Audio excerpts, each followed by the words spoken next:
Hello everyone, my name is Ritika Mangla and I am an incoming summer analyst at Goldman Sachs.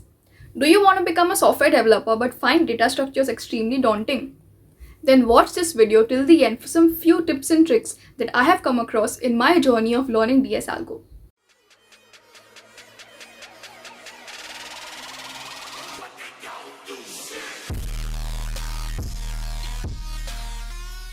So the first thing is that it's a steep learning curve.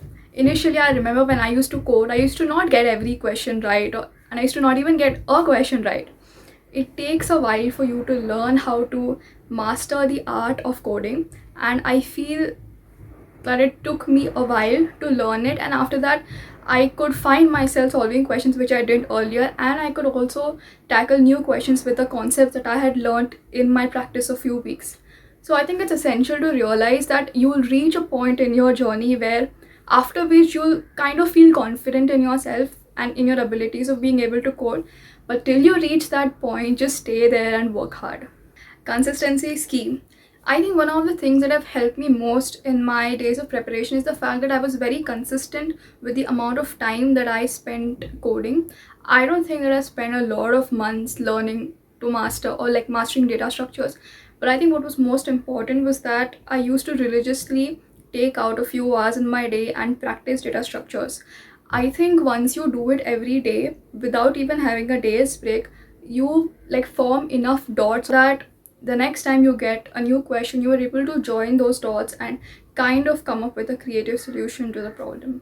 Solving 1,000 questions is not going to get you the job.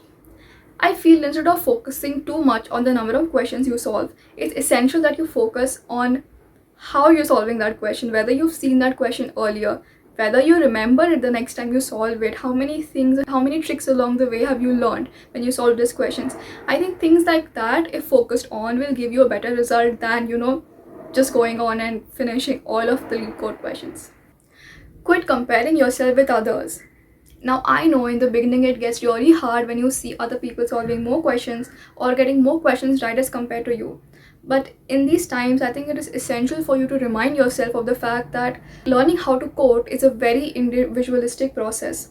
Your process may be similar to others, but not exactly same. Instead of comparing yourself with them, help them, seek help, collaborate.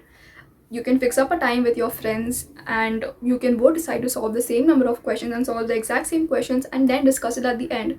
One of you can be the interviewer and one of you can be the interviewee. And this process will not only build up your confidence in solving data structures, but it will also give you an edge over the others because now you also know that you have to talk while you code. You have to explain your solution to your partner. I think it'll help both in your interviews as well as in your coding preparations. So don't think your friend is your enemy here and collaborate with them, and don't compare yourself with others.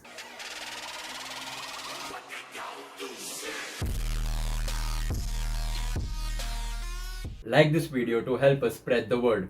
Share this video amongst your friends so that we can help them burst their bubble too. To be a part of our journey, subscribe to our channel.